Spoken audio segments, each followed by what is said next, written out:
Movie के starting में हमें एक औरत को बंधा हुआ दिखाई जाता है। ये औरत किसी जंगली की तरह दिखाई देती है और इसी दौरान वो एक डिफॉर बच्चे को जन्म देती है। अब हमें यहाँ ये बताया जाता है कि करीब 2 साल पहले एक अमेरिकन फैमिली गलती से रॉन्ग टर्न लेने के बाद वो फैमिली मिलिट्री एरिया के सेक्टर 16 में पहुँच जाती है, जिसके बाद वहाँ उस फैमिली के साथ बेहद खतरनाक होता है। उनके आधे से ज़्यादा फैमिली मारे जा गए थे और इस घटना के बाद यहाँ पर मिलिट्री सर्च ऑपरेशन कंडक्ट करवाती है और ये सारी घटना मूवी की पार्ट 1 में हुई थी। अब स्टोरी प्रेजेंट टाइम में आती है, जहाँ साइंटिस्ट सेक्टर 16 के डिसर्ट एरिया में कुछ रिसर्च कर रहे होते हैं। उन साइंटिस्ट की सिक्योरिटी के लिए कुछ सोल्जर की टीम तैनात की गई थी जो वहाँ पर होती है। अब यहाँ पर एक साइंटिस्ट अपने दूसरे साइंटिस्ट को कांटेक्ट करने की कोशिश करता है, लेकिन वो साइंटिस्ट माइंड के अंदर होता है, इसलिए नेटवर्क ना आने के कारण कुछ जवाब नहीं दे पा रहा होता है। अब इसके बाद वो साइंटिस्ट सर्च ऑपरेशन के मैनेजर को कांटेक्ट करता है। फिर वहीं देखते हैं कि उस साइंटिस्ट को किसी ने बहुत बुरी तरह से मार दिया होता है और उसके शरीर के 2 टुकड़े कर दिए होते हैं। अब यहाँ किसी का रिस्पॉन्स नहीं मिलता, वो यहाँ से जाने लगता है, लेकिन तभी वहाँ उसके सामने एक म्यूटेंट मिलता है जो एक सांप को खा रहा होता है। वो साइंटिस्ट उसे देखकर घबरा जाता है, लेकिन वो म्यूटेंट उसे यहाँ से चले जाने को कहता है। अब वो साइंटिस्ट कुछ रिएक्ट करता ही है कि पीछे से दूसरा म्यूटेंट आ जाता है और उसे पीछे से एक कुल्हाड़ी से उसका सिर चीर देता है, जिससे उसकी मौत वहीं पर हो जाती है। उस साइंटिस्ट की आवाज़ सुनकर कर्नल जब उसे देखने जाते हैं तो वो म्यूटेंट कर्नल के पीछे एक रोड घुसाकर उन्हें मार देता है और पहाड़ी से नीचे फेंक देता है। अब अगले सीन में हम कुछ सोल्जर को देखते हैं जो ट्रेनिंग कर रहे होते हैं। ट्रेनिंग खत्म होने के बाद वो सभी अपने बेस कैंप तरफ जाने के लिए निकल जाते हैं। उन्हें रास्ते में सेक्टर 16 में कुछ सोल्जर को सामान सप्लाई करके जाना था, जिससे वो रास्ते में सेक्टर 16 से रुकते हैं। अब जब सभी लोग पहुंच जाते हैं, ट्रक से उतरने के बाद कैंप की तरफ जाते हैं तो यहाँ पर उन्हें कोई भी नहीं दिखाई देता। यहाँ पूरा बेस कैंप खाली पड़ा था। तभी वहाँ पर एक फ़ोन कॉल आता है, लेकिन सिग्नल वीक होने की वजह से बात नहीं हो पाती। तभी वहाँ पहाड़ी की तरफ से लाइट रिफ्लेक्ट करती दिखाई देती है, जिसे देखकर इन सभी को लगता है कि ये शायद वहाँ किसी को मदद की ज़रूरत है, जिससे ये सोल्जर वहाँ पर जाने का डिसाइड करते हैं। सार्ज अपने 2 सोल्जर को यहाँ पर छोड़ के सभी लोगों को लेकर पहाड़ी पर सर्च कंडक्ट करने निकल जाता है। यहाँ जो सोल्जर बचते हैं, इनका नाम नेपोलियन और एम्बर होता है। इन 2 लोगों को इसलिए छोड़ा था कि अगर यहाँ पर कोई आए तो इनको इन्फॉर्म कर सके। इस तरफ सार्ज अपने सभी सोल्जर्स को लेकर आगे बढ़ रहे होते हैं, लेकिन तभी उनका एक टीम मेंबर एक गड्ढे में गिर जाता है। ये गड्ढा काफ़ी गहरा था, जिससे उसे चोट लगने के कारण चल नहीं सकता था। इसलिए सार्ज उसे ऑर्डर देते हैं कि तुम कैंप में वापस चले जाओ। इधर कैंप में नेपोलियन टॉयलेट में फ्रेश हो रहा होता है, लेकिन तभी टॉयलेट के अंदर से किसी का हाथ बाहर निकलता है, जिसे देखकर नेपोलियन बहुत घबरा जाता है और टॉयलेट से बाहर आ जाता है। अब एम्बर अंदर जाकर देखती है तो यहाँ पर टॉयलेट में एक आदमी होता है। वो दोनों लोग उसे बाहर निकालते हैं। वो आदमी वही साइंटिस्ट था जिसको उस म्यूटेंट ने जख्मी करके मरने के लिए टॉयलेट में छोड़ दिया था। इस आदमी की हालत बहुत ख़राब थी। जब वो कुछ बोलने की कोशिश करता है और कहता है कि वो लोग यहाँ पर है, और वो मर जाता है। ये देख दोनों सोल्जर्स घबरा जाते हैं। तभी हम देखते हैं कि इनकी गाड़ी को किसी ने आग लगा दी थी। वो हथियार लेने आगे बढ़ते, लेकिन उनकी हथियार भी किसी ने उठा लिए थे। ये देख दोनों डर जाते हैं। नेपोलियन यहाँ से सार्ज को कांटेक्ट करने की कोशिश करने लगता है, लेकिन एम्बर कहते हैं कि हमें यहाँ से जाना चाहिए। उस आदमी ने भी कहा था कि वो लोग यहाँ हैं। नेपोलियन अपने कमांडर का ऑर्डर मानकर यहीं रहना चाहता है, लेकिन एम्बर अकेली ही यहाँ से चली जाती है। वो थोड़ी ही आगे जाती है कि उसे रास्ते में एक म्यूटेंट मिल जाता है। वो म्यूटेंट अब एम्बर के ऊपर हमला करने लगता है, जिसके बाद नेपोलियन उसे बचाने के लिए उसकी ओर दौड़ने लगता है। ये म्यूटेंट एम्बर को मारने ही वाला था कि तभी वहाँ मिकी दूसरी तरफ से उस पर गोली चलाने लगता है और म्यूटेंट एक गड्ढे के अंदर चले जाता है। मिकी अब एम्बर की ओर बढ़ने लगता है कि पास में दूसरे हॉल से निकलकर म्यूटेंट वो मिलिट्री ऑफिस को अंदर खींचने लगता है। अब उसे बचाने के लिए एम्बर और नेपोलियन पूरी कोशिश करते हैं, लेकिन वो म्यूटेंट मिकी को अंदर खींच ले जाता है, जिसके बाद नेपोलियन और एम्बर बहुत घबरा जाते हैं। दूसरी तरफ सार्ज अपने सोल्जर्स के साथ में सर्च कर रहे होते हैं। तभी वहाँ उन सभी को एक डेड बॉडी मिलती है। वो एक रिसर्च ऑपरेशन का टीम मेंबर हुआ करता था, जिसे म्यूटेंट ने बेरहमी से मार दिया था। ये देख सभी लोग अलर्ट हो जाते और सार्ज शूट करने का ऑर्डर भी दे देता है, लेकिन तभी वहाँ पीछे से एक म्यूटेंट उन पर हमला कर देता है और अब बाकी सभी सोल्जर्स उस म्यूटेंट पर गोली चलाते हैं।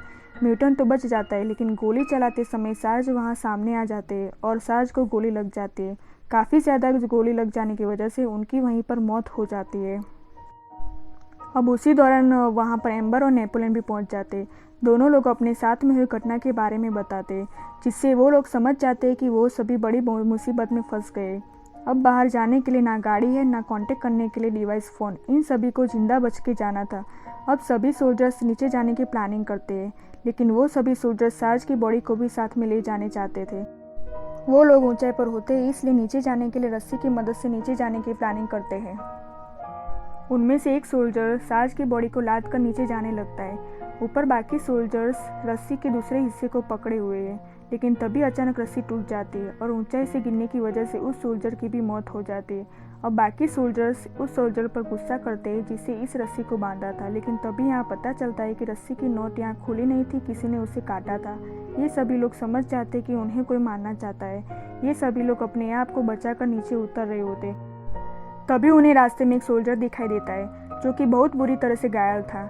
सभी सोल्जर्स उसे पूछते हैं कि ये सब किसने किया है और साथ में ये भी पूछते हैं कि यहाँ से बाहर कैसे निकल पाएंगे। जिसके बाद वो कर्नल जवाब देता है कि यहाँ से निकलने का एक ही रास्ता है और वो है माइनर, लेकिन तुम सभी लोग यहाँ से जिंदा बच के नहीं जा सकते, क्योंकि वो म्यूटेंट तुम सभी लोगों को जहाँ पर भी देखेगा वो तुम्हें मार देगा। तुम लोगों को मार तो देगा, लेकिन लड़कियों को अपनी ब्रीडिंग के लिए बचा के रखेगा। ये सुनकर नेपोलियन गुस्से से पूछता है कि हम लोग कैसे बचेंगे। जिसके बाद वो कर्नल सिंपल बोलकर अपने आप को गोली मार देता है। अगले सीन में हम देखते हैं कि एम्बर और मिसी अकेले बैठे हुए हैं और तभी एक म्यूटेंट पीछे से आकर हमला कर देता है, लेकिन ये इन लोगों की एक प्लानिंग थी। जिसके बाद ये सभी उस म्यूटेंट पर गोली चलाकर मार देते हैं, मगर सिर्फ एक को मारकर कुछ नहीं हो सकता था, क्योंकि यहाँ और भी म्यूटेंट्स है। मिसी जब फ्रेश होने के लिए बैठी थी तभी वहाँ पीछे से एक म्यूटेंट आता है और उसे पकड़कर उठा के ले जाता है। मिसी को बचाने के लिए सब माइन की तरफ भागने लगते हैं। वो सभी लोग माइन के काफ़ी अंदर पहुँच जाते हैं, लेकिन यहाँ एक सोल्जर्स माइन के अंदर जाने से मना कर देता है। जिसके बाद वो बाहर निकल जाता है। ये कुछ दूर आगे निकलता है, तभी वहाँ एक म्यूटेंट मिलता है जो उसका हाथ काट कर उसे भी मार देता है।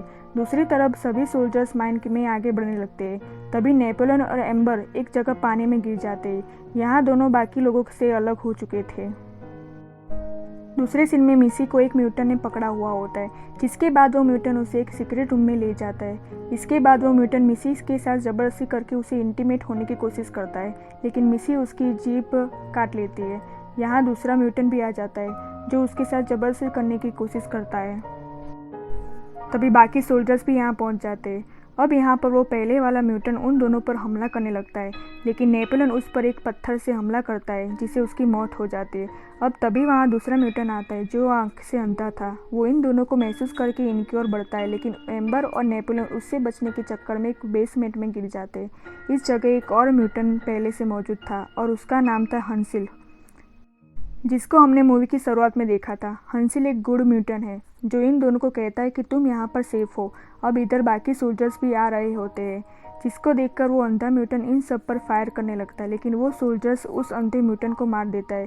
जिसके बाद नेपोलियन उन दोनों सोल्जर्स को अपने पास बुला लेता है। अब हंसिल इन चारों सोल्जर्स को बाहर के रास्ते ले जा रहा होता है। रास्ते में जब वो दूसरे कमरे में जाते हैं तो उन्हें यहाँ बहुत सारी डेड बॉडी दिखाई देती है और साथ में इंसानों के कटे हुए पार्ट्स भी रखे हुए थे। अब यहाँ पर एक सोल्जर पहले से ही घायल था, जिसकी वजह से उसकी वहीं पर मौत हो जाती है। ये लोग यहाँ से बाहर निकल रहे होते हैं, मगर एम्बर मिसी को भी साथ में बचाने को कहती है। इनमें से एक सोल्जर मिसी को बचाने के लिए मना करता है, तो नेपोलियन और एम्बर मिसी को बचाने के लिए जाते हैं। अब यहाँ सोल्जर की नज़र बॉक्स में पड़े डायनामिट पर पड़ती है, जिससे वो खुश हो जाता है। वो डायनामिट उठाकर साथ में ले जाने के लिए निकलता है, मगर ये उन म्यूटेंट्स की सब चाल बिछाया था। जैसे वो सोल्जर आगे बढ़ता है, उसके पैर में एक वायर फंसता है और वहाँ पर एक बड़ा ब्लास्ट होता है और उसकी मौत हो जाती है। इधर एम्बर और नेपोलियन मिसी को ढूंढते ढूंढते एक बेसमेंट में पहुँच जाते हैं, जहाँ पर उनको एक सोल्जर के कपड़े पहने हुए एक म्यूटेंट से मिलता है। वो म्यूटेंट उन पर हमला करने लगते हैं, मगर ये दोनों उसे भी मार देते हैं। अब ये दोनों अंदर जाकर देखते हैं कि जहाँ मिसी को वो म्यूटेंट्स ने बांध के रखा था। वो दोनों लोग मिसी को आज़ाद करके वहाँ से बाहर निकलने लगते हैं, लेकिन तभी यहाँ पर एक और म्यूटेंट आता है और उन पर हमला करता है, लेकिन नेपोलियन फाइट करके उसे भी मार देता है। जिसके बाद ये तीनों लोग यहाँ से बाहर निकल जाते हैं, लेकिन तभी देखते हैं कि अभी भी कोई तीनों लोग पर नज़र रख रहा है और यहीं पर मूवी का एंड होता है। तो दोस्तों, अगर मेरी वीडियो अच्छी लगी हो तो प्लीज़ लाइक कीजिए और चैनल को सब्सक्राइब ज़रूर कीजिए। Thank you.